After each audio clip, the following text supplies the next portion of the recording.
আপনারা সবাই কেমন আছেন? আলহামদুলিল্লাহ আমি ভালো আছি। বর্তমান আমাদের দেশের যে পরিস্থিতি, সাধারণ মানুষের চলতে খুব কষ্ট হয়ে যায়।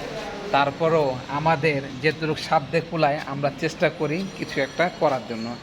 এই দেখেন আমাদের অফিসে একটা বিড়াল চলে আসছে।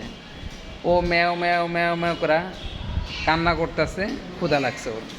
তো আমার যে বস সে বলতেছে, আসলাম আমি তো খাইছি, তুমিও খাইছো, কিন্তু এই বিড়ালটার তো অনেক ক্ষুধা লাগছে, ওরে কিছু খাবার দাও।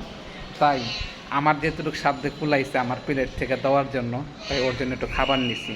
এই দেখেন কি নিছি এখানে, একটা মাছ। আয় আয় আয় আয় আয়, এই যে আসো আসো আসো, এই যে আসো, এই দুষ্টু বিড়াল, এই যে আসো আসো আসো, এই দেখেন বিড়ালটা, আয় আয় আয় আয় আয় আয় আয় আয় আয় আয় আয়, তোর জন্য নিছি, আয় আয় নে আয়।